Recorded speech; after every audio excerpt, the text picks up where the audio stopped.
So do you ever meet somebody in high school who's just really a big overachiever, to be honest? These are the type of people who are doing all the fancy extracurricular activities. They're doing stuff like writing journal articles when they're only like 16.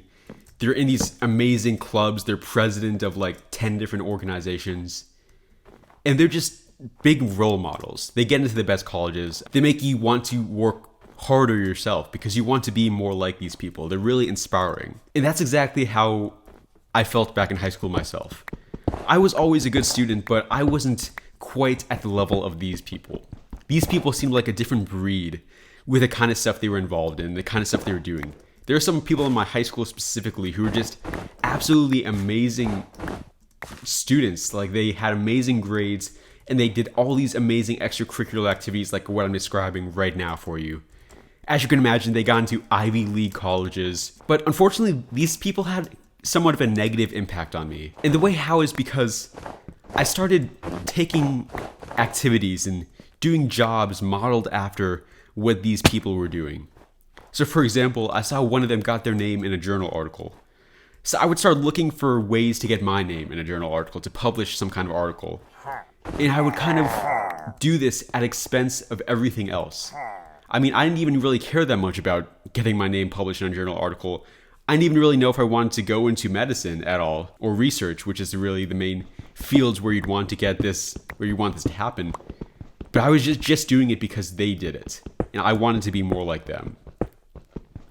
Same thing with everything else they did. I would look for any kind of service opportunities, any kind of career jobs, internships, where I could kind of do a similar thing to what these guys were doing.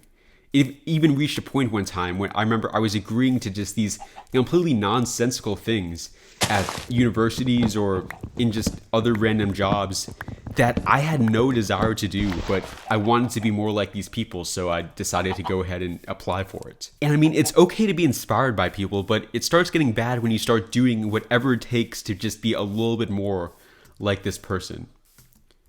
You should be inspired by people that you actually want to be like in every area of their life. What I mean by this is, I shouldn't be taking my inspiration from somebody who's a doctor if I have no desire to be a doctor.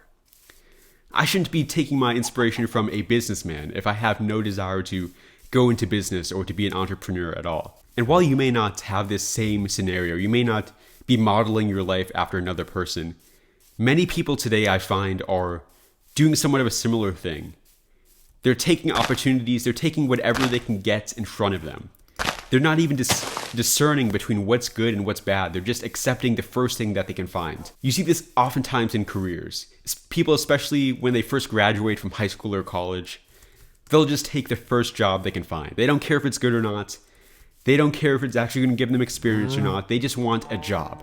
So they'll take, as soon as somebody hires them, the first job they can find. This concept is known as the any benefit mindset. It's obviously just the idea that people are willing to do whatever it takes to get some amount of benefit, whether it's a net positive activity or a net negative activity. And as mentioned previously, it's really a bad thing to be pursuing. You shouldn't be trying to do something just because it gives you some marginal amount of benefit. In order for you to really find value in something, it has to be giving you a large amount of positives far outweighing the negative.